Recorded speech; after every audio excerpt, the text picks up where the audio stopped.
Online classes में आपका एक बार फिर से स्वागत है मेरे प्यारे विद्यार्थियों।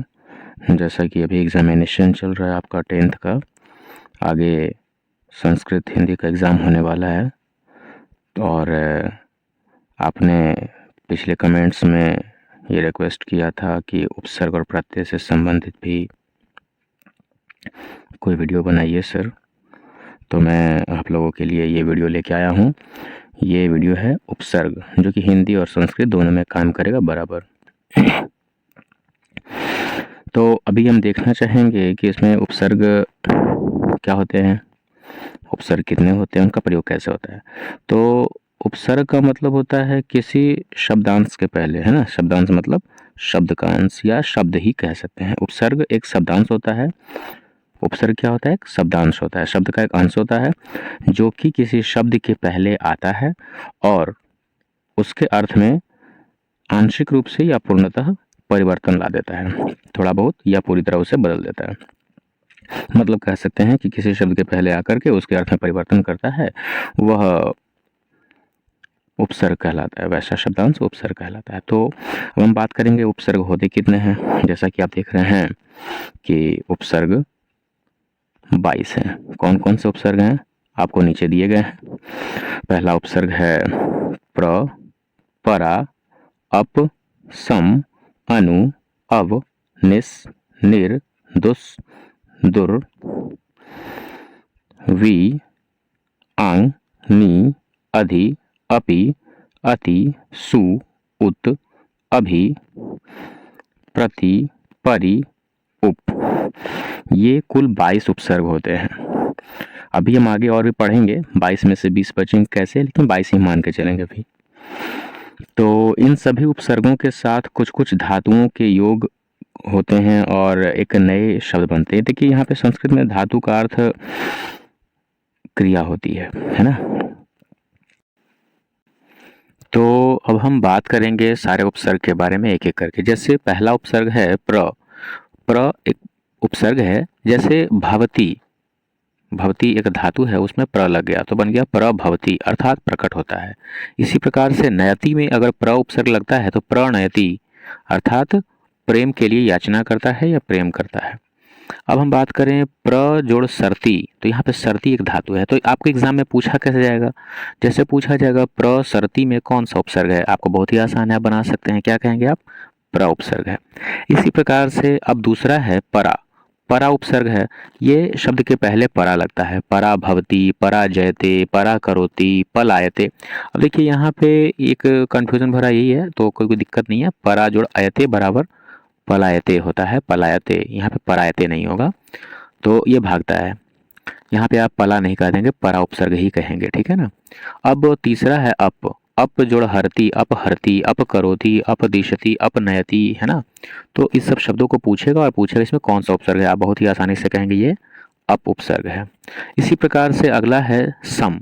संगच्छते, सम जोड़ गच्छति बराबर संगच्छति, संधि के नियम के हिसाब से हुआ है, तो यहाँ पे सम ही देखेंगे। ऐसा ना हो कि संग, इससे जो आप देख रहे हैं यहाँ पे विसर्ग है, सॉरी अनुस्वार ऊपर में है, तो यहाँ पे कहीं कहीं ऊपर में बिंदु को म पढ़ते हैं, कहीं कहीं पे न पढ़ते हैं। तो वो कहाँ पढ़ते हैं इसका विस्तार से एक वीडियो बना दूंगा, उसमें आप लोग देख लेंगे। फिलहाल देखेंगे इसमें सारे में सम उपसर्ग है। अनु उपसर्ग है, अनुभवती, अनुतिष्ठति, अनुवदति, इसी प्रकार से इन सब में अनुपसर्ग है। बहुत ही आसान है, आप देख रहे हैं ना। किसी शब्द के पहले भवती में, अनुभवती में पहला क्या अनु लगा हुआ है, अनुतिष्ठति में क्या अनु लगा हुआ है ना।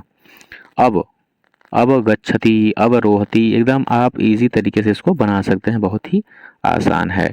अब हम इसमें आगे देखना चाहेंगे, अगला इसमें है निस।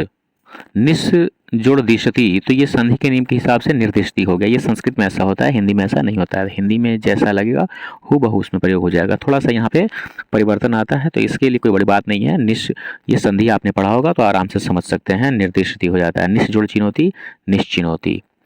अब निर की बात करें तो निर जोड़ अयते बराबर नीलयते, एक बार वहाँ भी हुआ था ना, पीछे हुआ था नीलयते हुआ, इसी प्रकार से यहाँ भी निर लगने के बाद नीलयते हुआ, बाकी सब जगह पे निरीक्षिते, निष्कामति। आप देख रहे हैं यहाँ पे निस लगने के बाद भी निर हो गया है, निर्दिशति, है ना। और यहाँ पे निर उपसर्ग लगने के बाद भी श हो गया, निष्क्रामति। आप समझ रहे हैं, निश और निर के बारे में, ये दोनों सेम सेम है। इसीलिए आपको पहले ही बताया था मैंने कि ये दो इसमें से घटेंगे, तो एक तो निश और निर सेम है, इसलिए अलग अलग ना मानेंगे, दोनों मिलकर एक ही कहे जाएंगे। इसी प्रकार से आगे है दुश और दुर, तो ये भी कई बार मिल एक ही जैसे प्रयोग होते हैं, इसीलिए इनको भी एक ही माना जाता है। जैसे आप देखिए, दुश जोड़ अयते बराबर दुरयते, देख रहे हैं ना, दुरयते, ये दुरयते देखिए। अब इसी प्रकार से दूर जोड़, अब यहाँ पे देखा जाए वक्षति दुर्वक्षति दुर्गच्छति दुर्नयति, है ना, तो दूर और दुष दोनों दूर की तरह ही प्रयोग होते हैं, इसीलिए दुष को भी दूर की तरह ही समझा जाता है। तो यहाँ पे भी एक और खत्म हो गया, मतलब दो खत्म हो जाते हैं, कुल मिलाकर 20 बच जाते हैं। आगे हम एक और एग्जाम्पल के साथ लेंगे। जैसे वी है, अभी देखते हैं, वी उपसर्ग है, ये विचरती विलयती वितरती ये सब बनते हैं। बहुत ही आसान पहचानना है। जैसे माना कि पूछता है आ ददाती में कौन सा उपसर्ग है, पहला है आ, ददाती शब्द होता है, जानते हैं आप, ददाती मतलब देता है, देना, इसमें आ लगा दिए, अर्थ हो गया लेना, है, तो आ उपसर्ग होता है। इसी प्रकार से नी, निदिशति निषदति निगृहति, ये सब इसमें नी उपसर्ग लगे हुए हैं।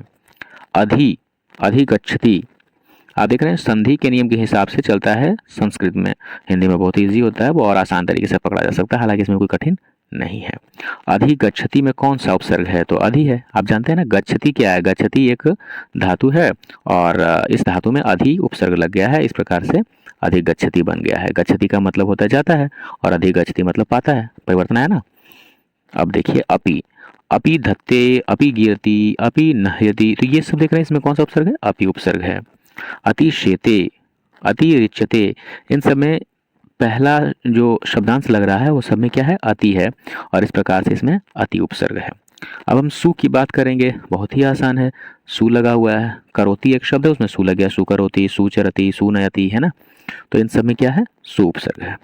अब बात करेंगे आगे उत की, उत तिष्ठति, उत्तिष्ठति, उत्पत्तति, उत्तरति, इसमें क्या है, उत उपसर्ग है। अभिमन्यते, अभिजानाति, अभिधत्ते, आप समझ गए होंगे इन सब में कौन सा उपसर्ग है, बिल्कुल सही, इसमें अभि उपसर्ग है। अब हम आगे बात करेंगे प्रति, प्रति उपसर्ग की बात करेंगे। प्रति जैसे प्रतिवदति, प्रतीक्षते, प्रतिजानाति, इन सब में कौन सा उपसर्ग लगा हुआ है, प्रति लगा हुआ है। अब इसी प्रकार से अगला है परि, परिचरति, परिचिनोति, परिवर्तते, बहुत ही आसानी से आप पकड़ रहे हैं, सब में क्या लगा हुआ है, कॉमन क्या देख रहे हैं आप, परि है, इसमें परि उपसर्ग है। इसी प्रकार से उपदिशति, उपक्रमते, उपतिष्ठते, एग्जामिनेशन में पूछेगा इसमें कौन सा उपसर्ग है और आप पकड़ेंगे इसमें उप उपसर्ग है ना। अब जैसा कि मैंने पहले चर्चा किया था उसके बारे में देखिए, लिखा हुआ है निर और निस का प्रयोग समान होते हैं, लिख रहे हैं, निर और निस का प्रयोग समान होते हैं, एक ही जैसे होते हैं। दुर और दुस का प्रयोग भी एक समान होते हैं। अपि का प्रयोग स्वतंत्र अव्यय के रूप में होता है, इसलिए इसे उपसर्ग नहीं कहते हैं। चलिए, तो यहाँ पे हम देख रहे हैं कुल मिलाकर के यही सारे उपसर्ग हैं। अब कुछ एग्जाम्पल जो कि अक्सर एग्जामिनेशन में पूछे जाते हैं, आप इनको ध्यान में रख लें, एग्जामिनेशन में 100% आपको ये सारे ही काम आएंगे, यही से बन जाएगा। ये अगर आपने देख लिया, ध्यान से याद कर लिया, आप समझिए एग्जामिनेशन में आप बना लेंगे। क्लास 9 में भी पढ़ना है, उपसर्ग 10 में भी पढ़ना है।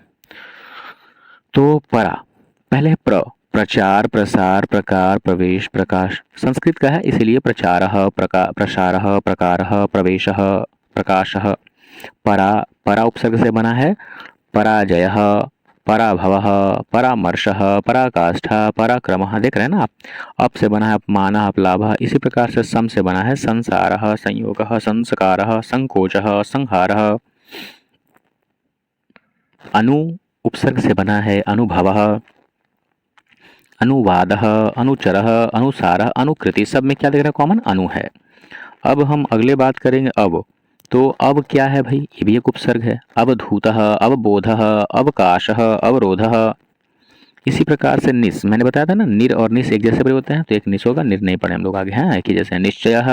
अब निराहारः में कौन सा है, तो देखिए निश्चयः में तो आप बड़े आसानी से पकड़ लेंगे कि निस उपसर्ग है, लेकिन निराहार में कौन सा उपसर्ग है, तो अगर ऑप्शन में आपको देता है निर उपसर्ग, अगर एग्जामिनेशन में ऑप्शन देता है निर, तो आप निर को लगा देंगे, लेकिन अगर आपको निर नहीं देता है तो क्या लगाएंगे, निस को लगा देंगे, अगर ऑप्शन में निस है तो। समझ गए बात को ना, इस प्रकार से ऑप्शन के हिसाब से काम करेंगे, क्योंकि निर और निस का प्रयोग एक ही जैसे होते हैं। अब हम आगे चलेंगे अगले प्रत्यय की ओर, दुष। तो दुष् का प्रयोग क्या है, जैसे दुष्करः, दुष्कालः, दुष्कामः, दुराचारः, दुरात्मा, ये सब में दुर का प्रयोग हुआ है ना। अब हम बात करेंगे विहारः, विकासः, विश्वासः, विचारः, विरोधः। आ उपसर्ग है, बड़े ही आसानी से बनता है। आचारः, आहारः, आकारः, आरोहः, आरामः, है ना। नि उपसर्ग से बना है निषेधः, निदानम, निवासः, निवेशः, निनादः। अधि उपसर्ग से बना है अधिकारः, अधिष्ठानम, अधिमानम, अधिभारः। देखो भाई, अगर आपने वीडियो को अभी तक लाइक नहीं किया तो आप जल्दी से लाइक कर लें, सब्सक्राइब कर लें अगर नहीं किया है तो, और वीडियो को देखने के बाद कमेंट जरूर करेंगे, हाँ शेयर करेंगे, क्योंकि ज्ञान बांटने से बढ़ता है। आइए अति की बात करें। अतिशारः, अत्याचारः, अतिवादः। सुपुत्रः, सुदीनम, सुलेखः, सुगमम। उत की बात करेंगे तो उत्तमः, उद्धारः, उन्नति, उद्योगः। और इसी प्रकार से अभि उपसर्ग है, जिससे शब्द बन रहे हैं अभिमानः, अभियोगः, अभियानम, अभिभावः। प्रति उपसर्ग से बनेगा प्रतिकारः, प्रतिरोधः, प्रतिपक्षः, प्रतिदिनम। और परि उपसर्ग से बनेगा परिचयः, परिजनः, परिभवः, परिश्रमः और परिहारः। बहुत सारे बन सकते हैं, कुछ खास उदाहरण हैं, इंपॉर्टेंट हैं, कलेक्टेड हैं, कुछ खास हैं जो कलेक्ट किए गए आपके लिए स्पेशली। यही सब एग्जाम में अक्सर पूछे जाते हैं, इसलिए आपके लिए मैं लेकर के आया हूँ। और सबसे लास्ट है उपकारः, उपद्रवः, उपहारः, उपवासः। चलिए, तो आपने आज उपसर्ग पूरे तरीके से पढ़ लिया। अब आपको इसमें करना क्या है कि इसको बार बार सुनना है, वीडियो को पूरे अच्छे तरीके से आपको याद कर लेना। बहुत ही आसान है, आप एक बार में याद कर लेंगे, एग्जामिनेशन की तैयारी हो जाएगी। एग्जाम में जाने के पहले एक बार जरूर कम से कम देखो और आपका काम बन गया। समझो, उपसर्ग से हमारे जितने भी क्वेश्चन है गारंटी आप बना के आओगे। चलिए, तो आप एग्जाम में अच्छे बना के आना। वीडियो लाइक, कमेंट, सब्सक्राइब करो और जितना हो सके शेयर करो। Best of luck for the examination. Good bye.